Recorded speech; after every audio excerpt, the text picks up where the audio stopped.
Welcome to Quality of Life Matters, the official podcast of the International Society for Quality of Life Studies, your front row seat to the global well-being conversation.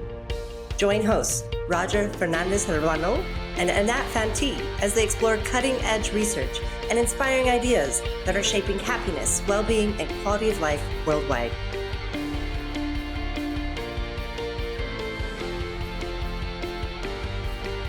So, Kelsey, thank you very much for accepting this interview. Yep. And first of all, we would like to ask you, one of your main objectives as a researcher is the redefinition of success from GDP to well-being in the national discourse. Could you please develop a bit more on this idea, and why do you think that it's important? Yeah, I guess there's many parts to the answer. I think part of it is that we're wasting resources, not just physical resources or financial resources, but time, energy, and feelings of well-being. People are targeting the wrong thing.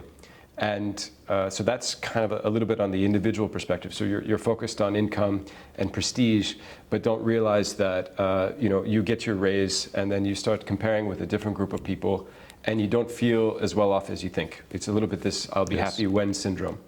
That's for the individuals. At the national level, we're also contributing to a society in which we just want to consume more and more. But that isn't good for each individual, kind of partially for this description before. People aren't all feeling better off. And it's contributing to negative environmental consequences, and it's sometimes also societal consequences in a more social way. My colleagues have this paper that shows that social trust is declining when, let's say, people are really oriented towards growth at all costs. And then, of course, the environmental consequences are fairly well known.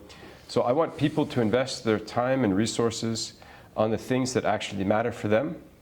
And they then have to have just a little bit more information about what we find in the research and the science about what brings lasting happiness.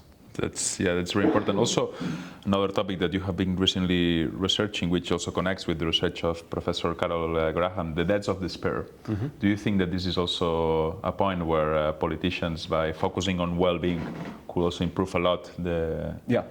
So actually, I love this because one of the things that is taught to undergraduate economists, principles of economics, mm-hmm. is that trade is good.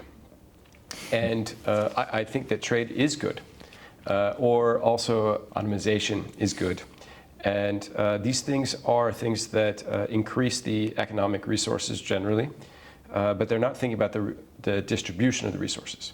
So what we say as economists is, okay, so we improve efficiency, economic outcomes, but then we leave the distributional aspects to the politicians. Those are ethical concerns.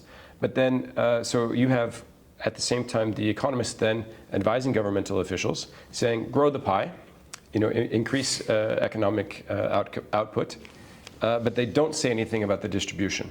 And so it's like a social contract that the economists have broken, essentially. And so that then has created groups within lots of countries like the United States where they feel disenfranchised. They have lost out to what was there perhaps a generation ago.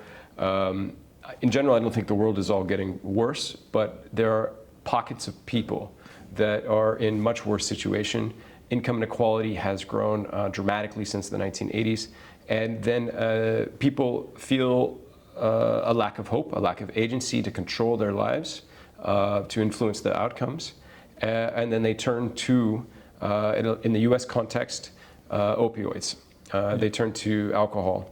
And so what we found, Carol Graham and I, was that people's perceptions of their future and how and their response on a survey was actually more predictive of how long they're going to live than their income was. Wow. And this was part of this death of despair. So if you feel despairingly, lack of hope, you're more likely to die earlier. The perceptions of the opportunities. Not a lot of people also feel somehow that this American dream, in the case of the US, that is no longer. Yeah. So the specific question was, do you think that your life will work out? So it's not too specific, but that means also that you get to think about exactly whatever is important to you. And yeah, so those who felt like their life wasn't going to work out, they were right. Even though that you could account separately for education, separately for income, separately for health. So even somebody who they're equally healthy, if you feel like an equal education, etc., then those who just felt their life was going to be worse off, they were right, and they were more likely to die earlier. Wow, so interesting. Actually, and when you were talking about the distributional effects, it reminds me about the core of economics when Adam Smith wrote The Wealth of the Nations in 76, I think. A few years before, he wrote The Theory of Moral Sentiments, but even Adam Smith said that a society that does not protect the well-being of the ones that are worse off is a society that is not worth of existing. No? So at the end, we are just getting back maybe, or we are trying to get back to the core of the real economic theory. And which brings me also to the next question, that is, what has been so far another, I don't know, interesting finding that or learning that you have found during all these years? So the one I mentioned with Carol Graham on life, your perspective about your future. So interesting. So that's one of my favorites. Also, totally. It was let's say quite rigorous. So it's let's say a result that we can really believe in. In addition to that, I have a few papers with my former advisor looking at the welfare state and also some other colleagues, and we find that, for example, in Europe, over the long period from 1981 to 2018 approximately, there were substantial changes in life satisfaction or subjective well-being over this period of time. So first of all, that's unexpected for some people. So a lot of psychologists would have believed in, say, the set point theory, where everybody adjusts back to their initial level of subjective well-being. But here we have whole countries changing notably in their life evaluations. So in the case of Spain and Italy, they had an increase on a 0 to 10 scale, 1 to 10 scale, 0.5 or 0.75. So first of all, it was a very large change. We had decreases in Denmark and Sweden at the same time. And the best explanation was the change in the generosity of the welfare state. So in countries that expanded the welfare state, like in Spain, the well-being improved, subjective well-being. At the same time, we have income inequality as another important explanatory variable. So a rise in income inequality, not too surprising, reduced well-being. However, this research is a little bit more rigorous than some others because we're looking at the changes within a country over a period of time, as opposed to comparing countries that may have different cultural backgrounds. So we're looking at just the expansion of the welfare state within a country, or the change in income inequality within a country. And we compared this with other variables like GDP. So it's consistent with Professor Eastland's earlier work. We found that the change in GDP did not correlate with the change in well-being. Also, the change in social trust, the change in the unemployment rate, the change in, to try to reflect environmental conditions, the change in, it was particulate matter, so getting at air pollution. These things did not correlate. So it was really just the welfare state, an improvement, handling people's, reducing people's health and financial security, insecurity. These things contribute to how people feel in a day-to-day, or in their day-to-day experience, and they feel better as a result. So the surprise here was that these were the only two variables that explained the outcome, and it wasn't what my neoclassical economic background would have suggested. Wow. So we should be expanding the welfare state, maybe not to all ends, and quality of governance as well. So this is something that, say, for example, John Hallowell would have really focused on, is quality of governance. Quality of governance is important. They relate to each other, the welfare state. But what matters most is taking care of people's basic needs. Would you say that there was another interesting finding of the recent book that you published with Professor Esterlin? So the book has a couple of papers that we published separately. The book is open access. I encourage people to download Please. it. So it's easy for people to find. And that was actually one of the main chapters, was this one of this long-term change in well-being over this period from almost 40 years. So that was one of the main things. What is most controversial or perhaps interesting in the book, as an aside from that, is where the title comes from, the happiness revolution. And that is really Professor Easterlin's idea. I can't take any credit for it at all. And he's thinking that along with the Industrial Revolution, along with the mortality or demographic revolution, you have now a happiness or well-being revolution.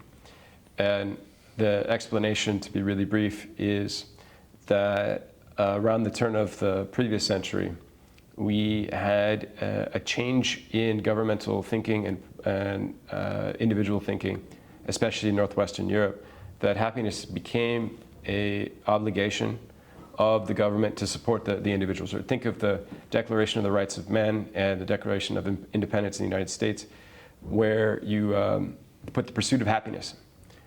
2,000 years ago, happiness was luck.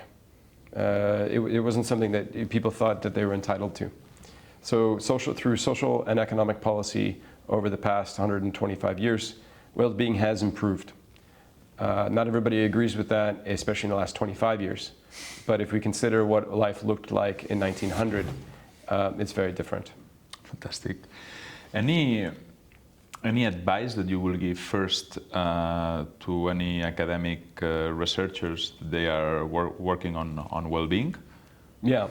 So come to ISQOLS.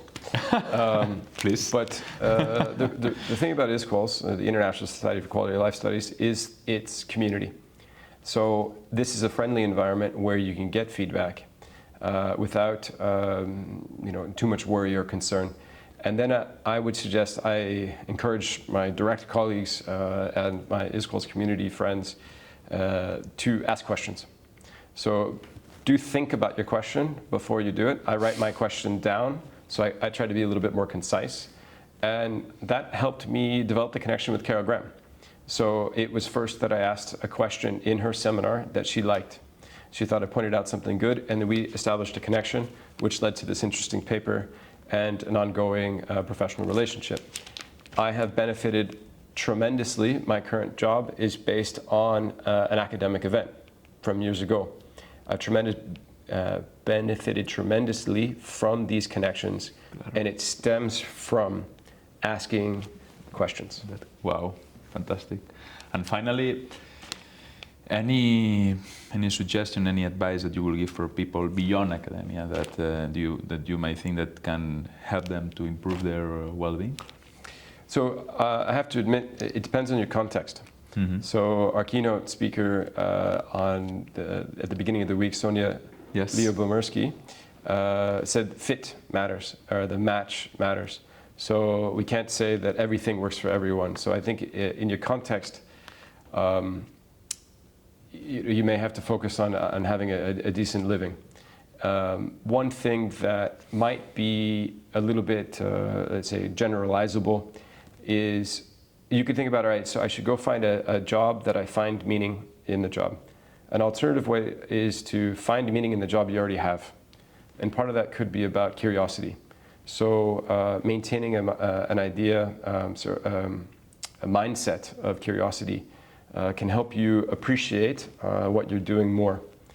Life is, I hate to say it, we did not evolve to be happy. However, we have the tools in order to improve our feelings about our life. And so develop positive relationships with people, develop a positive mindset, and it can help you weather the storm, have a little bit more resilience when facing life's challenges. Get outside to do this too. So go for a walk with friends, family. If you can't talk to anybody in person, do it over the phone. Get outside, go for a walk, and talk to somebody, and you'll immediately feel a little better, which can help you deal with the next thing.